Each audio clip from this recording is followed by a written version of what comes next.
Hey, my name is Kean Trusty. Um,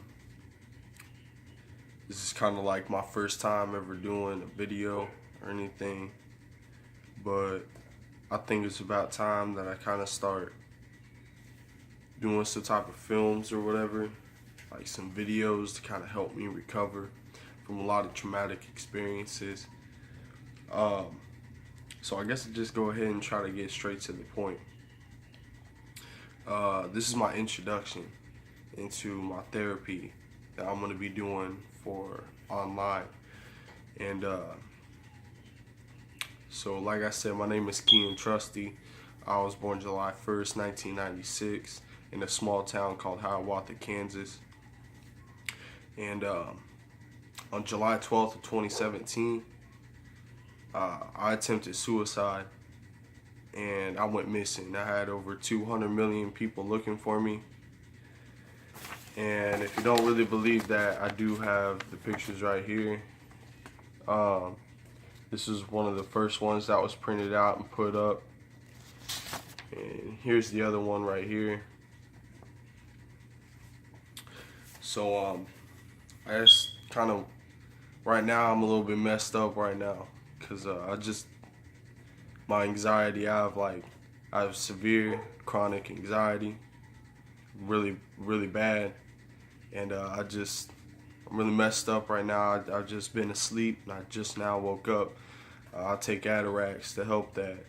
I'm on antipsychotics. I'm on Ziprasidone. And I'm also on Trazodone. So, I guess anyways, kind of about the stuff with the suicide, man. That's some bad stuff. Look, if there's people out there who you care about, who you love, that are going through some things with suicide, if there's anybody out there at all that are going through any type of struggling with who they are, what happened to them, whether they were physically abused, mentally abused, sexually abused, anything like that. Look, man, it's hard. All right, it's a hard life. I know a lot of people think a lot of people don't really understand, and they really don't. But you got to keep an open mind and realize that there are people out there who are struggling really bad with a lot of problems. Some people are struggling with their sexuality. Some people are struggling at home. Other people are struggling at school. Well, for me, it was a lot different. See, I was dealing with the physical abuse as a child, the mental abuse, and emotional abuse. I was also having difficulty keeping my life on track. You know, I was bouncing house to house when I was younger. I was bouncing through friends' house. I mean, the whole works. I was homeless for 2 years. I was homeless during the winter of 2014 through 2016, and now I'm out here in Norfolk, Virginia, living with my uncle and aunt, recovering from a lot of things. And I just gotta let you guys know, for everybody that was out there looking for me, who put in the work and effort, especially my uncle, my aunt, a really good friend, I'm sorry about that, a really good family friend named Don. Man, I ain't got nothing but love for y'all. I also got love for all the people out there who really care and really tried. So I kind of woke up from a nightmare. You know, it's been really bothering me. I don't really sleep much anymore. But so July 12th, 2017, I left my home in Largo. No, I'm sorry. It was Holiday, Florida. I left my home, and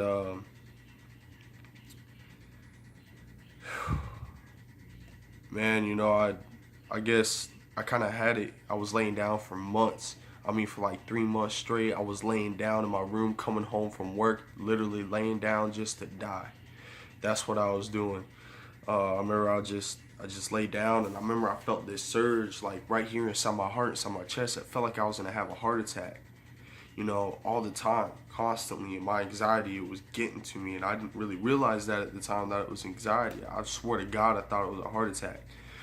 So I'm lying on the ground thinking about, you know, my family. My family don't care about me. None of them people cared about me. My friends weren't real friends, man. Look, if you got friends out there who ain't real friends, sometimes you gotta leave them people behind. And the reason why is because they're gonna hurt you worse than you're gonna hurt yourself, and they're gonna hurt you worse than you're gonna hurt them. And that's the truth. If you're a type of person that cares a lot, you also kind of gotta realize with family, sometimes, I know as hard as it is, man, it took me years. All right, I'm 21 years old, okay? Sometimes it takes years and years to finally accept that your family don't care about you. But I'm not saying, you know, go around thinking that your family don't care about you. Just a side situation like myself, where you're being physically abused and all that stuff. You know, look, man, sometimes it really is good to get away. And let me tell you, man, now that I'm away from my family, I've been away from them for almost 5 years now. And I'm happy without them, because they ain't doing me no good. Also, I got up on July 12th, and I pretty much packed a bag of clothes, and I walked out the door. I brought a gun with me too. It was a Colt 45, and I bought a CO2 Goward Pass tank pistol. I don't know what I was thinking with this stuff, man. Really, I don't. But I also had a machete and a bottle of water. And everybody knows July during Florida is fucking hot, and I mean it is hot. So I go out, and I walked for hours and hours and hours. I mean hours, till like 2, 3 o'clock inside the morning, and I left during the morning time. And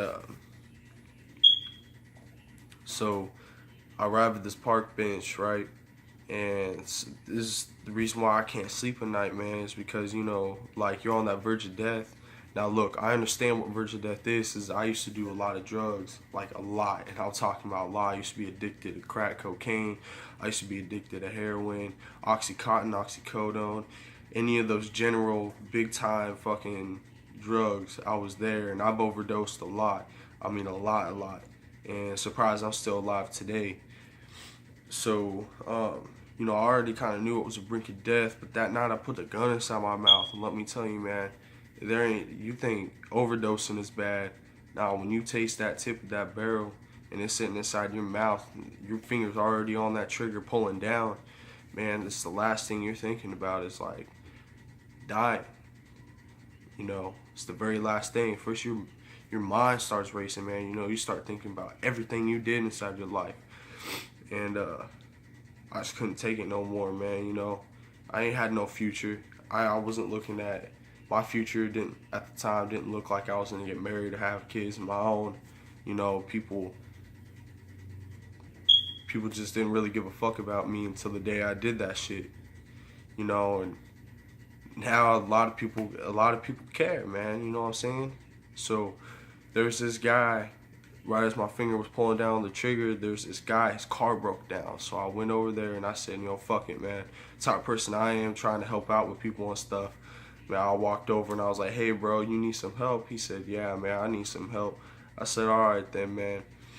So, you know, I pushed his Ford right out the road. It was a little red Ford, busted engine.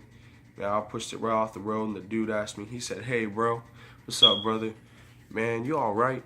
And I said, am I alright? Nah, man, I'm not alright at all, bro. I mean, seriously not, man. You're gonna have to call the cops on me. He said, oh, shit, what's wrong, man? I told him, I said, hey, man, I'm gonna kill myself tonight, man. And I prayed and prayed and prayed that something was gonna stop me. And I almost did it, bro. Right over there on that park bench. Like, seriously, right over there on that park bench, man. I almost did it. And then I looked up and I saw you struggling. He was like, man, brother, sit down, dude. Sit down, man. Here, have a cigarette, bro. Smoke a cigarette with me, man. What's wrong? And I told him all my problems. You know, I told him in like 25 minutes, my life story in 25 minutes. And he said, God damn, dude, your life sounded like it sucks so bad. And I said, yeah, it does, bro. He said, hey, man, you know what do you want me to do, huh? And I said, man, you know what? I prayed to the Lord for someone to come and stop me. And you know what? You showed up. You're my angel, bro. You know what I'm saying? Um, I think you needed to call the cops on me. So that's what he did. He called the cops and explained the situation. Was like, look, man, there's a young 21-year-old kid out here. He's a good kid, bro. You know what I'm saying? He's just really confused. He's gonna try to kill himself tonight. He's got a gun. So that's what he did. And I ended up getting Baker acted for 4 days. And push come to shove, you know, I really struggled with a lot of things, but I just really kind of had to get that off of my chest, you know what I'm saying? Because there's a lot of people out there who are going through a lot of things, you know. So I guess I'll just kick out another video. Kind of like, this is kind of something I've been thinking about doing, is making videos, taking videos of myself, so that way I can just help my therapy kind of get my life story and the things I do day to day in my life out. You know, I just think it'd kind of be good. I don't really, just want y'all to know, I don't really give a fuck about negative comments, alright? I don't care. I don't care. If you want to hate, then you're a hater, and that's all you ever going to be, and everybody else inside the whole entire fucking world knows that. Everybody knows a hater's a hater. But look, you want to show some love, you need somebody to hear you out, talk to you. You know what, man? If you hit me up, man, I'm going to hit you up right back, man. I might even kick out a video just for you. And that's where I will kick out a video just for you.